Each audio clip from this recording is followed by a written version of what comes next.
remains of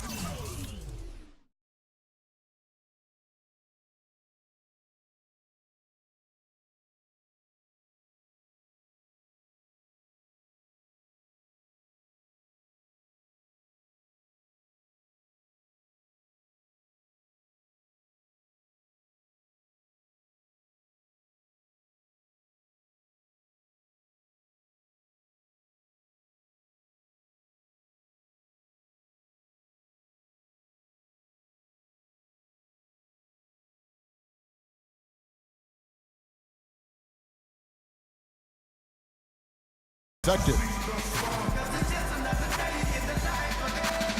Well, you have to make adjustments. You try to figure out what you can and can't do, and you have to try to learn that pretty quickly and figure out how effective you can be. Well, at Kobe's age, and with the 2 years worth of injuries, is coming back for him just a matter of Greg adjustments, or is that another way of saying he has to limit everyone's expectation, including his own? You know what? When it comes to Kobe Bryant, history has shown that the normal rules just don't apply. I think it's the rest of the league that's going to have to adjust to a well-rested and still very lethal Black Mamba. And the first quarter is in the books. Second about ready to get underway. And guys, looking at what you've seen so far from the Pistons, what do you think? It's all about the depth, really. The bench has been the difference. The bench play really has separated these two teams. Yeah, it's been a huge advantage for him. That bench has really made a nice contribution. And a chance here presented by Gatorade to see who's on the floor, all fueled up and ready to go for the start of the second quarter. On the court for the Pistons, Harris is out there with Marcus Morris. Then it's Kentavious Caldwell-Pope. Then it's Jody Meeks. And it's Drummond in at the 5 spot. Pistons leading by 7. Now, here's Meeks. He's had some playing time, but no scoring yet from him. Caldwell-Pope kicks to Morris. The dish to Drummond. Morris, left side. 6 to shoot. That's good. And the Pistons lead by 9.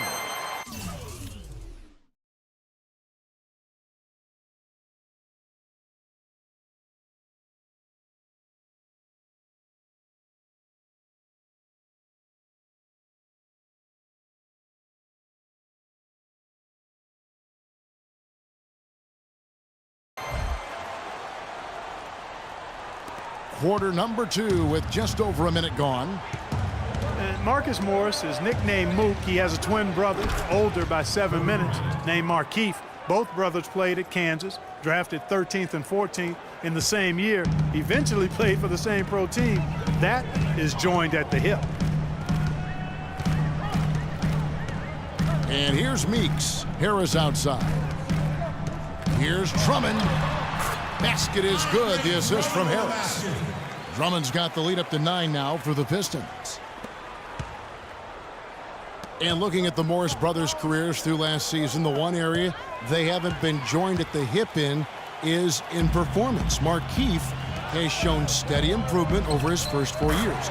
Marcus Morris has had a very up and down start to his career. And you know, Kevin, Marcus has talent. He has versatility. He just hasn't found his role. It's time for him to step out of his brother's shadow and really establish who he is as a player. So timeout called here, the first for Los Angeles. And guys, Andre Drummond has made quite an impression in the early stages of his career. Clark, you were just talking about that. Greg, I don't think anyone felt he would have such an impact this fast. Yeah, I mean, he's already a mountain of a man among boys. I mean, hard to believe when you look at this guy out there. He's only 22 years old.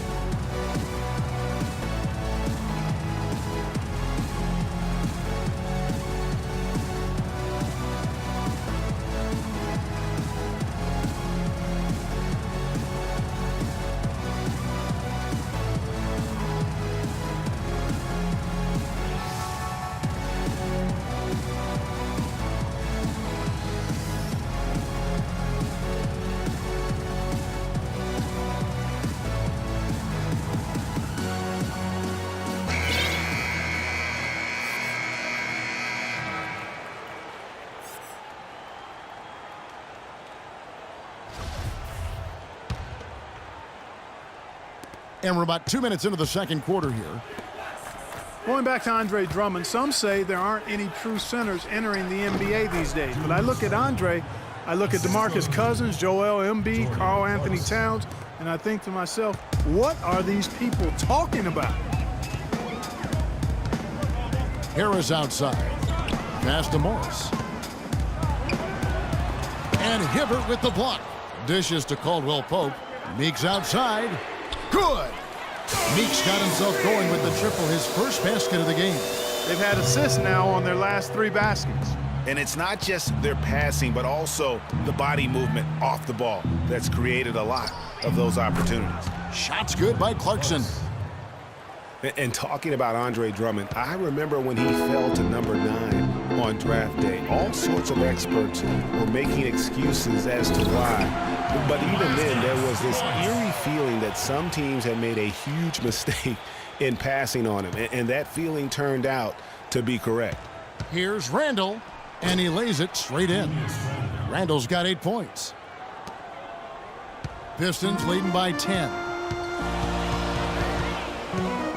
Harris outside. To the paint. Here's Drummond. Good. And Harris gets the assist. And that's now 6 points here for Drummond. And I like the fact that he really was unfazed by that scoreless first quarter. And now you can see him getting into a rhythm. And the whistle blows as the basket counts, and a 3-point play chance right here. One free throw coming up. And started hot, and he's only gotten hotter. Los Angeles shooting their first free throw of the game.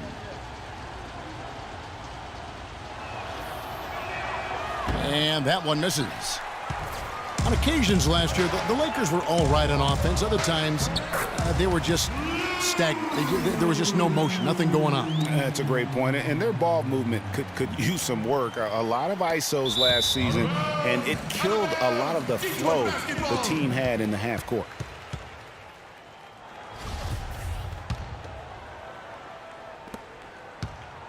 Detroit's gone 1 of 2 on 3-pointers here in the second quarter so far.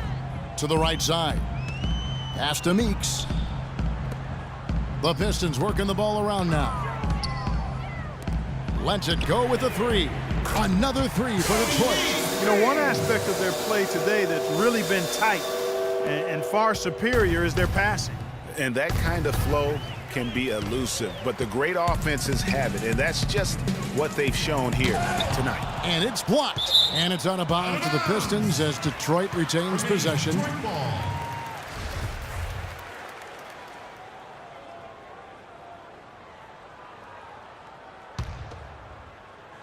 Detroit with the ball.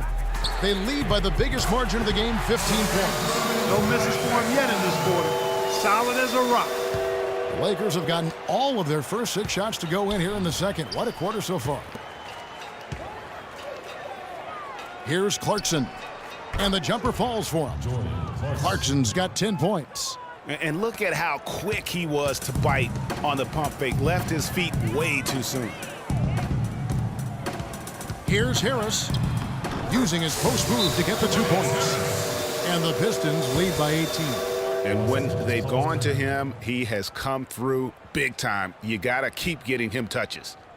And Detroit with a 32-50 record last season. They didn't have any help from the schedule. They had a total of 22 back-to-back series on the year, tied for most